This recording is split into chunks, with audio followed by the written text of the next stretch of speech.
السلام عليكم ومرحبا بكم معايا في قناة ديليس هاجر. اليوم ان شاء الله فيديو جديد، فيديو اللي هو جد اقتصادي وواحد الوصفة اللي هي سهلة ديال القرص او القراشل البلديين اللي بالنافع البلدي. صراحة تيجيو هشاش ولذاذ بزاف وتيجيو خفاف بحال القطن، وبطريقة اللي هي سهلة بلا تعقاد بلا حتى حاجة، بواحد الطريقة اللي هي مبسطة بزاف، مقادير اللي هما اقتصاديين بزاف، يعني ما فيهمش قوة المقادير بزاف. بداكشي اللي عندكم يعني بداكشي اللي كاين في الدار غادي توجدوهم ان شاء الله، وتيجيو رطبين وهشاش كيف ما تتشوفوا. راه تيجيو صراحه مفشفشين وزوينين ولذاذ بزاف بزاف، يعني تقدروا تشربوهم مع اتاي القهوه، تيجيو زوينين وتقدروا تحتفظوا بهم في المجمد، يعني حتى تبغيوهم كي تتبغيوهم راه تجبدوهم وتسخنوهم تيكونوا بحال يلا صوبتوهم. نبداو على بركه الله في المقادير. عندنا هنايا كيف ما تشوفوا مقادير اللي هما بساط بزاف ومتوفرين في كل دار متوفرين، يعني ماشي شي حاجه اللي هي كثيره. كيف ما تشوفوا عندي 2 كيسان ديال الحليب، قياس ديال كاس العنبه عفوا، وكاس ديال سنيده حتى هو قياس ديال كاس العنبه. مبغيتش نعطيكم بالعبارات بالغرام باش يعني يكون بالكيسان احسن. عندي هنا كاس ديال الزيت ما عمرش، معلقه كبيره ونص ديال الخميره الفوريه، واحد بيضه غنحتاجو غير البياض ديالها، والنافع البلدي معلقه، والزبده، واحد فانيلا وبودره ديال الفاني الا كانت متوفره، والملحه وكاس الماء. صافي هادو هما المقادير اللي غادي نحتاجو. بالنسبه للدقيق انا عندي 8 الكؤوس ديال الدقيق، يعني بكاس بقياس كاس العنبه، هو باش نقيس لكم هنايا. هنا غادي ناخذ في قصريه ولا شي بانيو ولا في شي اناء كيف ما بغيتو. غادي ديروا 2 كيسان الحليب يكونوا درجه حراره الغرفه او يكونوا دافين شويه، مع كاس الماء ومع الخميره والفاني والنافع وكاس ديال سنيده، وغادي نخلط وغادي نضيف لهم واحد 8 المعالق ديال الفورس، وغادي نخلطهم وغادي نخليهم يتفاعل تفاعل الخميره مع الفورس مزيان، ويدير واحد الفقاعات، يعني بحال شي حبيبات هكا تيكونوا مفاعلين، يعني شي ثقوب. صافي راه تنعرفوا بان الخميره تفاعلت مع الدقيق والسكر.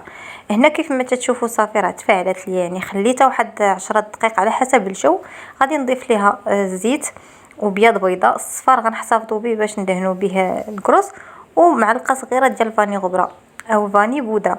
الا ما متوفرش عندكم هاد الفاني بودره ماشي مشكل، تقدروا تستغناو عليه، راه ماشي مهم، غير هو تيعطي واحد النسمه وتيهرس ديك السوريه ديال البيض.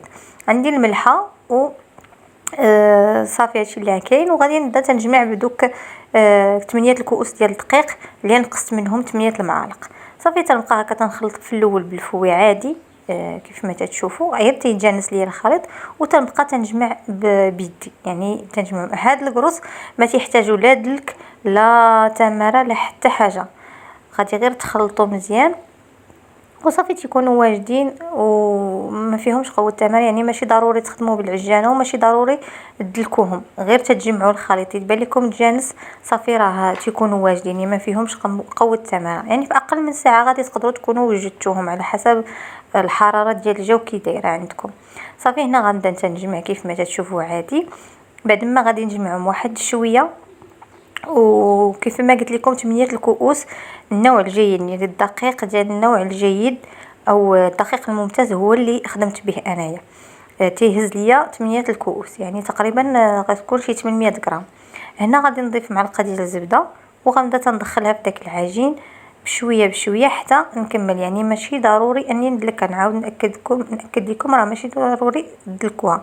صافي تنجمع العجين كيف ما تشوفوا وتنغطيه بالفيلم اليمونتير او بلاستيكه او شي زيف. صافي تتخليو في شي بلاصه اللي تتكون دافيه باش عفوا باش يتضاعف لينا الحجم ديال البريوش او ديال هاد العجينه.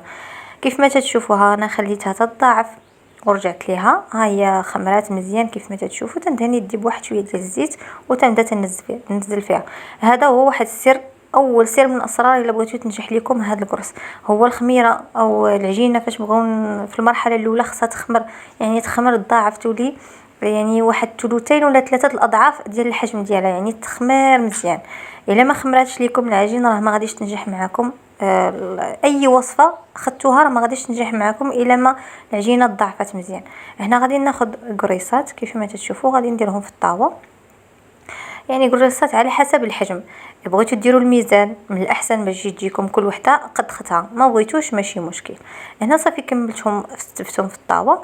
غادي نبدا يعني كيف ما تشوفوا غنبدا تنقرص فيهم واحد شويه، نبسطهم باش ما يجيونيش غلاط. تنبقى تنبسط فيهم بحال هكا، نقرصوهم ماشي بزاف، يعني ما تعيقوش في التكراس بزاف باش ما يجيوش رقاق، المهم غير شويه. وحاولوا انكم ديروا الطاوات وتوسعوه شويه باش حيت هما تيضاعف الحجم ديالهم وغيتلاصقوا لكم. صافي تنبقى هكا مستمره. وكيف ما تشوفوا هنايا عندي في هذيك الدهنه اللي غادي ندهن، عندي صفاره البيضه اللي خليت ومعلقه صغيره ديال الفاني غبره ومعلقه صغيره ديال الحليب، تنطربهم وتنديرهم. يعني هاد الخلطه تعطيني واحد اللون زوين للكروس او اي حاجه بغيتو تدهنوا بها تعطيكم واحد اللون زوين. يعني تيتحمر، واخا يكون الفران عندكم ما مجهدش ما تيحمرش مزيان، غادي تحمر لكم بهاد الخلطه. صافي غادي ناخذ شويه الجنجلان وغادي نديرهم الفوق. الجنجلان انا ما تنحمروش، يعني تنخليه هكاك لان غادي تتحمر ليا في الفران.